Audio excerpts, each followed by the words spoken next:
Welcome to Metricom. We're going to talk about something today that you can't see, you can't smell, you can't even touch, but it might just be one of the single biggest risks on a development site. Okay, so picture this, a brand new construction site. You know the scene. The ground's all level, there's no weird staining, no funny smells in the air. Everything just looks, well, orderly, safe, totally ready for a new building to go up. Looks perfectly clean, right? But what if I told you that one of the biggest dangers on a site just like that is completely invisible? Yeah, a hidden threat that really doesn't care how clean things look on the surface. All right, so let's get into what this hidden threat actually is. We're talking about something that can travel from way deep underground right up into the air that we're breathing inside a building.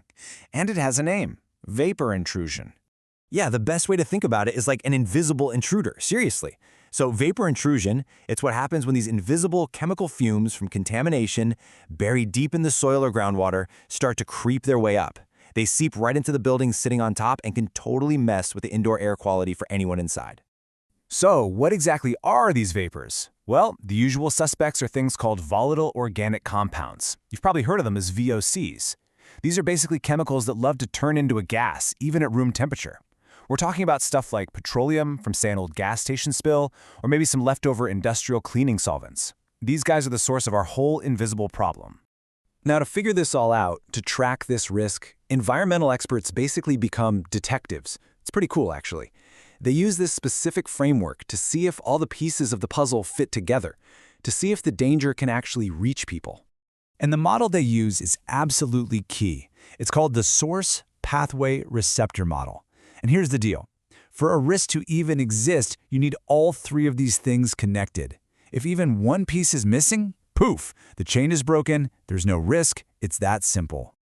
Okay, so first up, let's talk about the source. This is ground zero. It's the contamination itself, right? That blob of volatile chemicals that's just sitting there, buried in the soil or dissolved in the groundwater way below the site. This is where our invisible intruder is born. Next, you've got the pathway. This is exactly what it sounds like. It's the route the vapors take. It's their journey from that source up towards the surface and, this is the critical part, into a building. This is how our intruder gets in.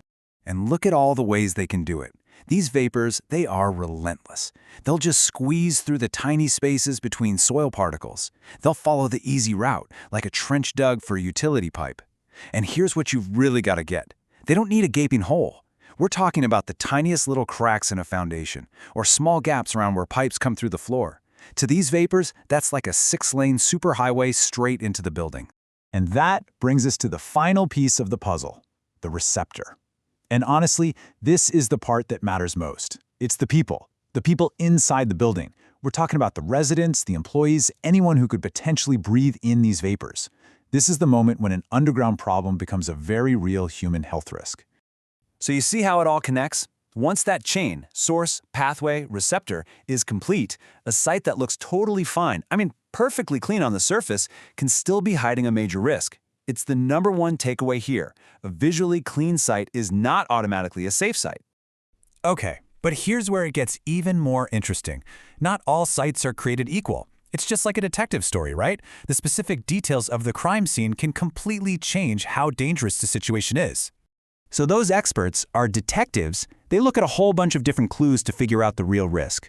Stuff like, how easily does the chemical turn into a gas? How porous is the soil? Is the contamination way down deep or is it shallow? And then they look at the building itself. Are there cracks in the foundation? How good is the ventilation? Every single one of these things changes the math. And this chart just lays it out perfectly. Take a high-risk site. It might have something like sandy soil, which is super easy for vapors to travel through. Maybe it's got a cracked foundation slab and really poor ventilation that just traps those vapors inside. Now compare that to a low-risk site. That one might have dense clay soil that acts like a barrier. The foundation is solid, no cracks, and there's great ventilation cycling fresh air through. You could have the exact same source underneath both, but you get completely different outcomes. But here's the good news. Once you understand this invisible risk, you can absolutely manage it. Once our detectives have figured out what's going on, they can bring in the tools to fix it.